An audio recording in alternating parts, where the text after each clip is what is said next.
Hey family, welcome to Charlotte's Backyard Garden. Out here in the garden, it's mid-morning and it's already blistering. I have been not in the garden for at least a few days, actually longer than that.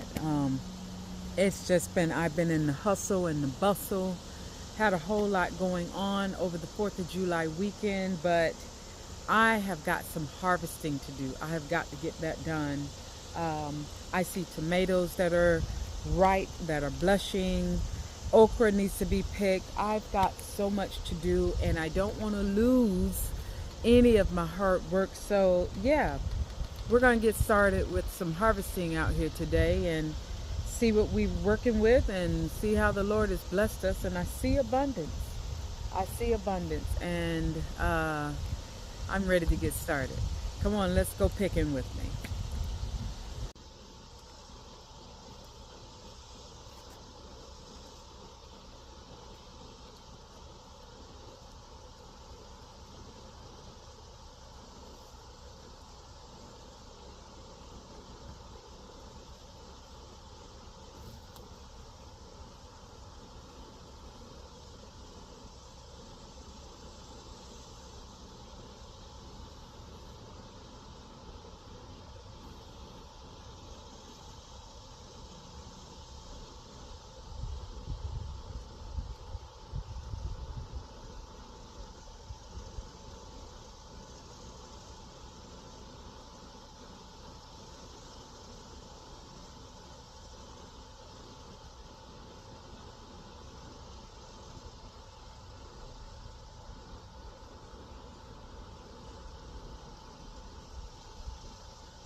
All right, family.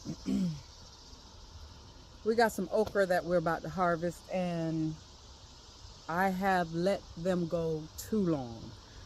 Like I said, it's been a busy last week, actually 2 weeks. I threw my mom this huge 75th birthday party. My mom turned 75 and she turned 75 on the 4th of July. So that was undertaking. So I actually lost probably about 2 weeks of really paying attention to everything that was going on in the garden. Haven't harvested anything because I was just swamped and just running, and I'm tired now, but I know I've got to get it done. But taking a look at this okra, who we all know has to be cut almost every day. I have not cut okra in about 4 days, 5 maybe, and these okras look like torpedoes. Don't think I'm going to be able to eat any of them, but there's never loss, because what I'll be able to do is use these that I'm getting ready to cut right now, and I will use those for seed. It is important in your gardening, if you can, a lot of the things that you're growing, if you can let some things go to seed, it is worth it, because then you're using your same seed from your crop and you know what you're getting. So there's no loss here. I just won't be able to eat any of the yummy okra on this pass right here. But on the next path, in the next 2 or 3 days, I'll be able to take some okra and fry some good old-fashioned okra up and enjoy that. But let's get to cutting and see what we have. From what I've already just taken a look at, these things are huge. I mean big. I'm going to show you some things. So let's go ahead on and harvest some okra and see what we come up with.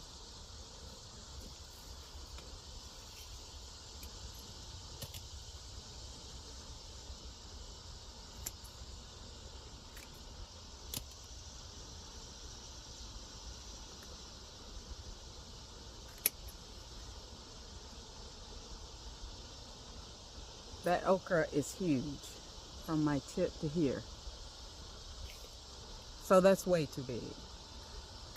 Strangely enough, I am still able to put my finger through it, my fingernail through it. It's going through with no problem. So it may be tender here on the outside, but it's until you cut to get down to that white fibrous layer, that's when you'll be able to gauge whether or not if this is something that is still edible. Sometimes okra, even though they're big, strangely enough, they're still tender. We'll see. I may try to cut into a few of these just to see if the knife slides through them with ease. If not, then yeah, I have seed right here, and that will be for next year's garden.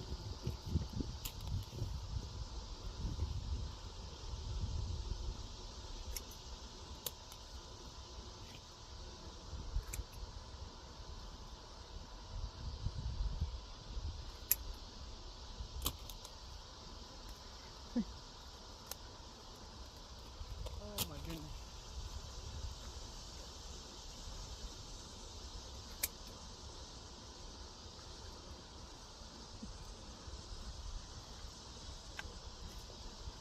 You guys, I'm laughing because my grandpop, he would have a straight fit for letting okra get this big. I can hear him right now. But look, there's never any loss. We're going to use this for seed. This thing is huge. Look at that. Huge. Size of my arm.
All right, family, let me show you. I just finished harvesting all of the okra, and let me show you what I have. It's quite a bit. maybe just a few pieces that I can manage to get away with slicing up and using in my salads or either cooking. But the rest of them I think I'm gonna have to dry out and use for seeds. So take a look at these. Here we go. Walk you over to the table. It's a basket full of okra. So we have some that are ginormous. Look at that. Definitely cannot, and this one is fibrous, so it's not even. Best I can do with that is use that for seed. Quite a few are like that. Even some of the red ones, not bad. But yeah, mostly what I have are too big to use for cooking. And that's the way it goes when you neglect your okra for too many days. For anyone or everyone or whoever who's growing okra, once okra gets started, it takes off. It really takes off. And you have to pick okra almost every day, and if not every day, every other day. I pretty have a good rule of thumb. I come out here every other day and I pick okra. I harvest okra because it grows and it grows and it grows, and it is a prolific producer. So you have to be on top of okra. I love okra any kind of way it comes, fried, stewed, boiled, whatever. I love okra. It's something that I've been eating from a little girl. Okra's good for you. So yeah, if you love okra as much as I do and you love to grow it, and if you are new to growing okra, just this little tip: once it starts fruiting and it comes on the stalks, and you have to get to it. You can't waste no time with it. Every other day, especially with the weather we've been having with the rain, it's constantly being nourished and fed with the water and from God's good heavenly rays that are coming down. You have to stay on top of that okra. But once again, it's not a loss because this is what I would be using for seed, and I'll have enough seed to spread and go around for those who want to get okra seed from Charlotte's Backyard Garden. But hey, I'm happy because it's producing and it's doing what it's supposed to do. So here's to the okra. I'm getting ready to move on to the next round of picking, which looks like it's going to be tomatoes, and I have quite a bit of tomatoes that I need to pick. So come on, let's get to picking, you guys.